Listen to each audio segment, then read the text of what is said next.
Alhamdulillahi Rabbil Alamin. Nahmaduhu wa nasta'inuhu wa nastahdihi wa nastaghfiruh. Wa na'udzu billahi min syururi anfusina wa min sayyiati a'malina. May yahdihillahu fala mudilla lahu wa may yudlilhu fala hadiya lahu. Allahumma salli wa sallim wa barik ala habibina sayyidina Muhammad wa ala alihi wa ashabihi wa man da'a bida'watihi wa istanna bisunnati nabihi ila yaumi liqa'i rabbih. Rabbi shrah li sadri wa yassir li amri wahlul 'uqdatam min lisani yafqahu qawli.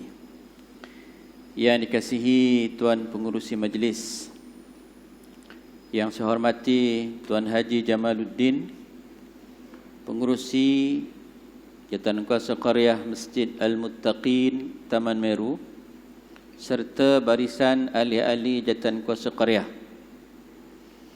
Ashabul Fadilah, tuan-tuan imam, pegawai-pegawai masjid, para asatizah, serta yang dihormati, yang berbahagia, datuk-datuk, datin, tuan-tuan dan puan-puan, sidang jamaah yang dikasihi sekalian. Pertamanya syukur kepada Allah Subhanahu wa taala kerana dengan izinnya dapat saya salat berjamaah maghrib bersama dengan sidang jamaah sekalian, dan insya-Allah kita akan mengadakan sedikit majlis tazkirah, majlis ilmu sempena menyambut keputeraan junjungan besar Nabi Muhammad sallallahu alaihi wasallam. Cuma mohon izin daripada tuan-tuan,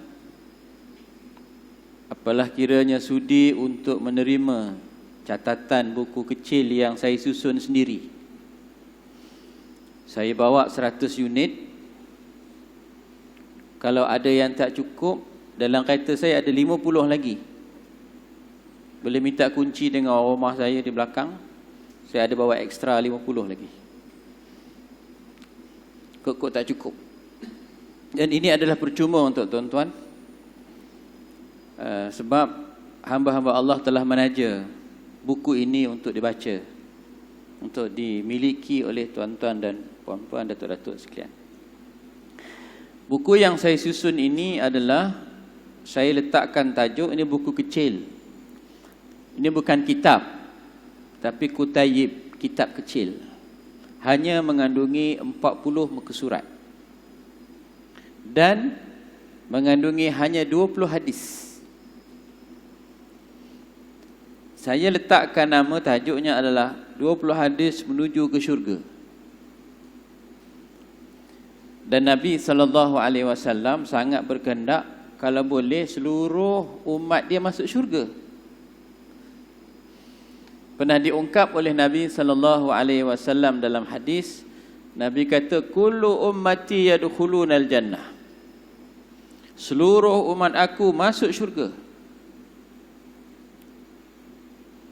Kalau hadis itu berhenti di situ, dah lena tidur kita. Tetapi hadis itu tidak dinoktahi di situ. Kullu ummati yadkhulunal jannata illa man aba. Seluruh umat aku itu masuk syurga kecuali ada spesies umat dia yang tak nak. Maka di kalangan sahabat pelik. Ada pula manusia yang tak nak masuk syurga. Maka ditanya oleh para sahabat, "Waman ya'ba ya Rasulullah?" Siapakah di kalangan mereka yang tak nak masuk syurga? Makna kata tuan-tuan, kalau kita buat uji kaji daripada kompleks Islam menghala ke sini, Masjid Al-Muttaqin Taman Meru, setiap orang Islam, setiap orang yang kita temui di tepi-tepi jalan tu, kalau kita tanya soalan nak masuk syurga ke tak, nescaya jawapannya standard, akan masuk syurga ataupun berminat nak masuk syurga. Tapi Nabi SAW kata ada di kalangan umat aku yang tak nak masuk syurga. Pelik. Wa man ya'ba ya Rasulullah, siapakah yang tak nak masuk syurga? Maka dijawab oleh Nabi sallallahu alaihi wasallam, man ata'ani dakhalal jannah. Barang siapa yang mentaati aku, dia masuk syurga.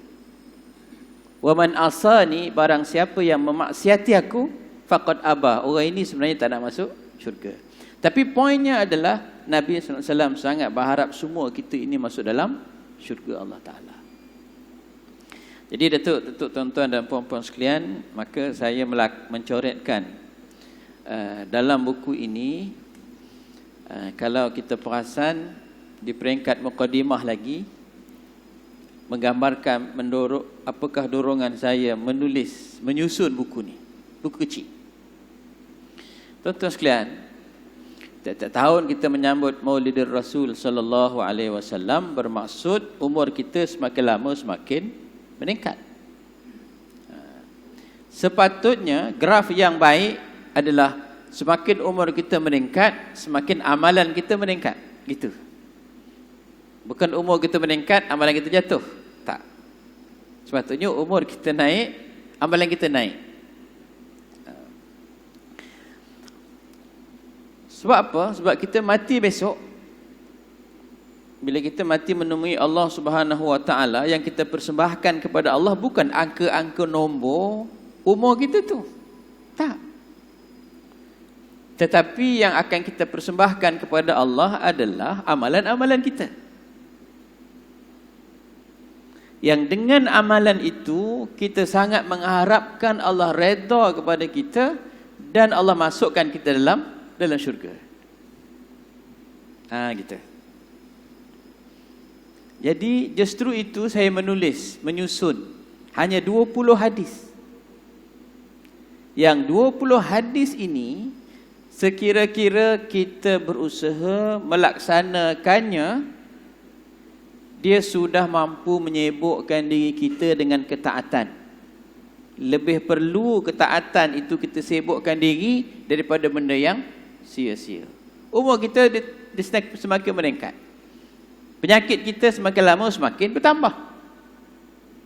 Tapi kalau amalan kita statik, tuan-tuan sekalian takut tak cukup bersedia. Jadi saya kumpulkan 20 hadis dengan harapan saya dan tuan-tuan berusaha dapat mengamalkannya, itu pun sudah cukup bagus. Sebab mengenangkan hadis Nabi sallallahu alaihi wasallam yang diceritakan oleh Sayyidina Anas bin Malik. Satu ketika Nabi sallallahu alaihi wasallam bersabda, "Idza aradallahu bi'abdin khairan ista'malahu." Kalau Allah Subhanahu wa taala kehendaki kepada seseorang itu kebaikan, Allah akan gunakan dia. Tuan-tuan, dalam dunia ini sekarang masih hidup dalam planet dunia ini bilion manusia. Tapi sangat beruntung jika Allah select kita, pilih kita untuk Allah guna. Maknanya kita mendapat perhatian yang tersendiri, istimewa daripada Allah Ta'ala. Maka di kalangan para sahabat yang dengar hadis itu pelik. Wa kaifa yasta'miluhu, bagaimanakah Allah menggunakan seseorang itu, sedangkan Allah Maha Kaya? Tak perlukan kepada kita, kerajaan Allah tetap teguh. Maka dengan itu sahabat bertanya, Rasulullah, macam mana dikatakan Allah guna kita? Maka dijawab oleh Nabi SAW, yuwaffiquhu li'amalin salihin qablal maut. Iaitu apabila seseorang itu Allah perkenan, pilih dia untuk melakukan amal soleh sebelum mati. Ini saya sebut dalam muka surat 2. Hadis Nabi. Allah pilih dia sebelum dia mati untuk beramal. Dengan dengar, mati bila? Tengah sujud. Mati bila? Tengah baca Quran. Matinya bila? Tengah mengimami solat. Matinya bila? Tengah menulis kitab. Matinya bila? Tengah berjuang di jalan Allah. Maka sampai akhir mautnya itu, dia masih kekal dalam ketaatan. Maknanya, dia dipilih oleh Allah Ta'ala, digunakan oleh Allah Ta'ala maka dia itu termasuk dalam golongan orang yang khaira, orang yang Allah kehendaki kebaikan untuk diri dia. Itu yang kita harapkan, tuan-tuan sekalian. Itu yang kita harapkan. Hujung umur kita dalam keadaan ketaatan kepada Allah Ta'ala. Itu yang kita harapkan. Maka saya bawakan kepada tuan-tuan, sudahlah apalah kiranya kita sama-sama tengok dalam hadis ni. Tak tahu Allah alam tuan-tuan, tempat tuan-tuan adalah tempat yang ke-6. Saya edarkan buku ini secara percuma, nak buat bedah kitab, tapi selalunya tak sempat 20 hadis. Tak sempat. Pagi tadi sempat, tapi saya bawa laju di satu surau. Cuma ada setengah masjid dia ambil inisiatif, satu hadis dia baca ketika lepas sembahyang subuh, satu hadis pendek-pendek. Hadis yang saya bawa ni 20 hari habislah. 20 hadis ini memang saya pilih di dalam hadis itu kebanyakannya Nabi sallallahu alaihi wasallam sebut perkataan dakhalal jannah. Dalam bahasa Arab disebut dakhala, masuk, al-jannah, syurga. Sekian-sekian amalan, hujungnya dakhalal jannah. Sekian-sekian amalan, hujungnya dakhalal jannah. Bagi kita orang awam, negeri mana lagi yang kita nak harapkan lepas kita mati kecuali syurga. Jadi setiap hadis ini kebanyakannya ada perkataan al-jannah. Alhamdulillah, amalan-amalan yang insya-Allah tuan-tuan temui ini, kita sangat berharap dia adalah sebagai pengikat sentiasa hangat hubungan kita dengan perjuangan Nabi sallallahu alaihi wasallam. Secara umumnya perjuangan Nabi disebut dalam Quran, wallazi arsala rasulahu bil huda wa dinil haq liyudhhirahu 'ala ad-din kullih walau karihal musyrikun. Itu perjuangan besar Nabi SAW. Allah beritahu siap-siap, iaitu Allah yang mengutuskan Nabi Muhammad sallallahu alaihi wasallam bil huda, dengan hidayah. Satu ketika dulu saya pernah berceramah di masjid ini, saya ulas panjang hidayah. Bagaimana saya orang Bagan Datuk, tuan-tuan orang Taman Meru, Allah pilih hidayah landing masuk dalam diri kita. Berbanding dengan Abu Jahal dan Abu Lahab, duduknya berjiran dengan Nabi sallallahu alaihi wasallam, berbahasa Arab dengan bahasa Nabi sallallahu alaihi wasallam. Bila baca Quran mereka boleh faham apa yang mereka baca, tapi Allah tidak pilih hidayah landing kepada mereka. Bil huda. Pertama, alhamdulillah kita dapat. Wa dinil haq, cara hidup yang betul. Din, cara hidup yang betul. 2. Yang ketiga, liyudhhirahu 'ala ad-dini kullih. Allah Subhanahu wa taala utus Nabi Muhammad sallallahu alaihi wasallam untuk liyudhhirahu, untuk memenangkan agama Islam dari agama-agama yang lain. Ini misi besar. Walau karihal musyrikun, walaupun benda ini pasti tidak disukai oleh orang-orang musyrik. Tak ada orang musyrik suka kepada kemenangan Islam. Ya, Nabi SAW tubuh susuk, tubuh badannya dah meninggal lama dah. Tapi sampai hari ini, Emmanuel Macron, Presiden Perancis, dia puji Paty tu, Samuel Paty, guru yang melukis karikatur, mengkatunkan wajah Nabi sallallahu alaihi wasallam. Sampai ada budak tak tahan disembelihnya guru dia. Tak tahan sangat dengan penghinaan kepada Nabi Muhammad sallallahu alaihi wasallam. Jadi tuan-tuan, walau karihal musyrikun. Jadi gambaran besar, landscape besar Nabi SAW diutus kepada kita adalah untuk 3 benda. Hidayah, bawa cara hidup, peraturan hidup yang benar, dan juga memenangkan agamanya. Yang ini tugas berat tapi kena buat. Islam, dia tak boleh duduk bawah daripada agama lain, tak boleh duduk sekali dengan agama lain, tapi dia duduk atas. Jadi 20 hadis ini mencadangkan kepada kita kehidupan yang serapat dengan perjuangan Nabi sallallahu alaihi wasallam, tapi diikat dengan amalan-amalan ni. Tu. Macam saya bagi contoh, berbeza kan kalau kita seorang anggota polis, kita pakai baju preman biasa dengan kita pakai baju uniform polis, kan berbeza perasaan dalam tu. Bila kita pakai baju yang polis, apatah lagi yang ada pangkat, bintang dan sebagainya, perasaan dalam kita tu, rasa bertanggungjawab tu lebih daripada orang lain. Sama dekat dengan perjuangan Nabi SAW. Tak payah polis lah tuan-tuan, saya pakai kopiah putih ni. Pakai je, letak je kopiah atas kepala. Tapi kalau sesekali nak cepat, nak potong double line, segan juga orang pakai kopiah putih. Potong double line, letak kejap, potong pakai balik. Contohlah, betapa cara kita nak mengikat siapa kita tu. Jadi hadis pertama iaitu mentauhidkan Allah Subhanahu wa taala. Ini adalah asas misi visi Nabi SAW. Nombor 1, tauhid. Nabi SAW bersabda, an Uthman qala Rasulullah sallallahu alaihi wasallam, man mata wa huwa ya'lamu annahu la ilaha illallah dakhalal jannah. Itu perkataan dakhalal jannah. Begitulah hadis-hadis seterusnya ada perkataan dakhalal jannah. Dan saya sedang mengarang satu lagi buku kecil. Kalau hadis ini kumpulkan dakhalal jannah, saya kumpulkan pada buku yang kedua 10 hadis yang dalam hadis itu Nabi sebut la yadkhulul jannah, tak masuk syurga. Itu sedang dalam proses menulis. Yang ini masuk syurga, yang itu tak masuk syurga. Yang ini mungkin barangkali kulit hijau, yang itu saya fikir kulit merah.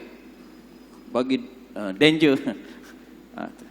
Jadi tuan-tuan sekalian, barang siapa yang tahu dalam keadaan dia mati, kita mohon pada Allah, mati kita bawa la ilaha illallah. Dan siapa-siapa yang mati dan mengetahui bahawa tiada Tuhan selain daripada Allah, dakhalal jannah, dia masuk syurga.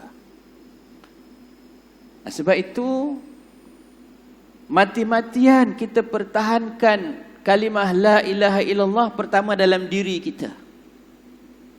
Ada orang boleh pertahan dalam diri dia tapi dia gagal pertahan pada keluarga dia. Ada kalanya dia boleh jaga diri dia, dia boleh jaga keluarga dia, tapi dia tak boleh pertahankan la ilaha illallah dalam masyarakat dia. Sebab itu dalam amalan nombor 1 tu saya tulis, pertahankan tauhid pada diri sendiri, pada keluarga, pada masyarakat, dan usaha agar negara ini kekal letakkan la ilaha illallah sebagai asas negara. Tuan-tuan, serangan kepada tauhid zaman moden datang dalam bentuk version yang moden, bentuk-bentuk yang baru. Contohnya komunisme. Ini saya bercakap dalam bahasa semasa. Komunis tolak Tuhan, tolak Allah. Tapi ada usaha untuk meletakkan, mengagungkan komunis. Profesor Dr. Ramlah Adam, pakar sejarah, dia kata dalam silibus dia kata 4 sejarah buku teks ada usaha untuk meletakkan komunis itu juga termasuk dalam golongan orang-orang yang memerdekakan negara ini. Abu Jinping dibawa, Abu tak ada apa. Tapi bukan tak ada apa, dia bawa signal tertentu. Tuan-tuan sekalian, kita tidak ada kompromi dengan komunis. Contoh lagi apa? Pluralisme agama. Ini adalah musuh kepada tauhid. Pluralisme agama bermaksud semua agama itu serupa, satu level. Tak kira Buddha ke, tak kira Kristian dan sebagainya, cara berbeza tapi akhirnya nanti bertemu dengan Allah. Itu kita tolak. Inna dina indallahil Islam. Apa lagi? Liberalisme. Apa lagi? Mazhab dalam ekonomi namanya kapitalisme. Yang penting bagi mereka untung, penting bagi mereka kaya.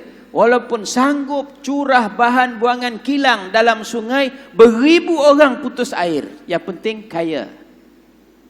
Sudah hilang rasa manusiawi. Kekayaan dijadikan Tuhan yang baru. Letakkan interest yang tinggi-tinggi. Tuan-tuan sekalian, ajaran tauhid dalam ekonomi bukan begitu. Bukan begitu. Jadi tuan-tuan sekalian, yang nombor satu ni, bila kita kata mentauhidkan Allah, itu asas. Dan perlu diulas dengan bahasa semasa. Yang kedua. Anas bin Malik berkata, ja'a rajulun ila Rasulillah sallallahu alaihi wasallam. Ada seorang lelaki datang bertemu dengan Rasul sallallahu alaihi wasallam. Faqal, lelaki itu berkata, ya Rasulullah, wahai pesuruh Allah, mata sa'ah? Ya Rasulullah, bila kiamat? Ditanya, pertanyaan dia tu. Saya tak dapat bayangkan di masjid ini tiba-tiba seorang masuk, duduk depan, pegang mic, tanya tuan-tuan. Tuan-tuan, bila kiamat? Dia tanya gitu. Gamaknya apa persepsi tuan-tuan terhadap sipulan tu? Ada yang tarik tangan dia, keluarlah kamu, gila ke apa ke?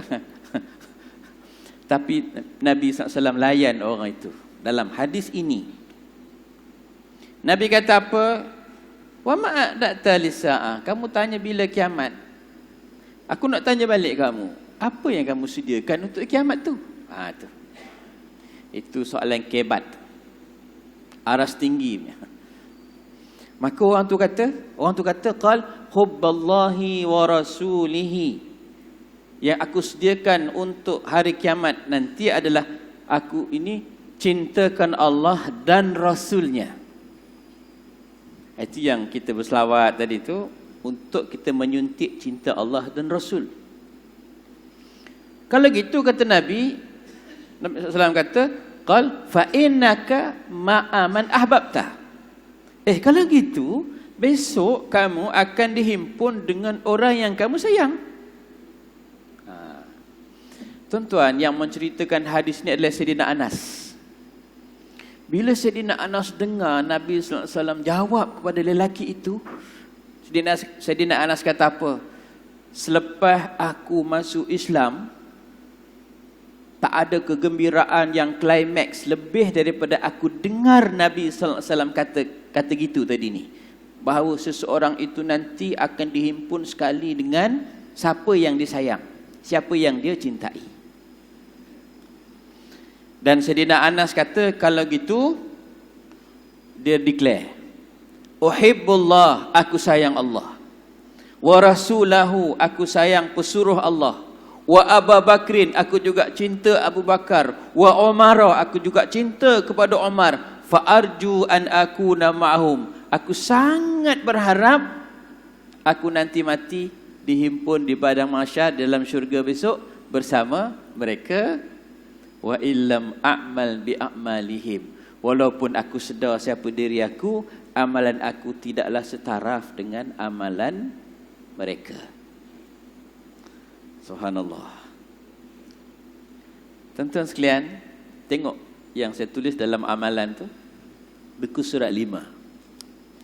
Mencintai Allah dan Rasulullah dibuktikan dengan mentaati. Mesti ada pembuktian. Mentaati, dan saya gunakan wording mendahulukan perintah Allah dan Rasul daripada segala-galanya. Perkataan mendahulukan sengaja saya pilih.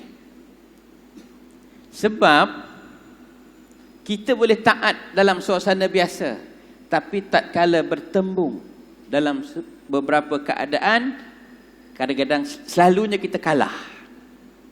Imam Ghazali rahimahullah menyebut dalam kitab Ihya, kita ni sebagai hamba Allah, nak taat perintah Allah kita boleh buat, tetapi nak tinggal larangan Allah sangat payah. Betul tak tuan-tuan sekalian? Mulut kita berzikir, mulut sama mengumpat. Kita infak fi sabilillah banyak, tapi kita makan interest bank. Dua-dua. Sedangkan Makna hamba Allah itu adalah benar-benar jadi hamba. Walaupun terpaksa kita mengorbankan hawa nafsu kita. Sebab itu tuan-tuan sekalian, saya gunakan perkataan mendahulukan. Dan tuan-tuan, bagaimana Sayyidina Anas tadi kata, aku sayang Allah, aku sayang Rasul, aku sayang Abu Bakar, aku sayang Umar, walaupun amalan aku tak serupa macam dia. Ini menunjukkan menyayangi dan berdamping dengan orang yang baik-baik, para salihin, para ulama, mengambil manfaat ilmu dan bimbingan mereka, tak rugi. Tak rugi. Hadis ketiga. Hadis ketiga ini adalah beriman dengan kerasulan Nabi Muhammad sallallahu alaihi wasallam dan Nabi Isa alaihi salam. Nabi SAW bersabda, Man syahida an la ilaha illallah wahdahu la syarika lah wa anna Muhammadan abduhu wa rasuluh wa anna Isa abdullah wa rasuluh wa kalimatuhu alqaha ila Maryam wa ruhu minhu wal jannatu haqqun wan naru haqqun adkhalahu Allahul jannah ala ma kana minal amal.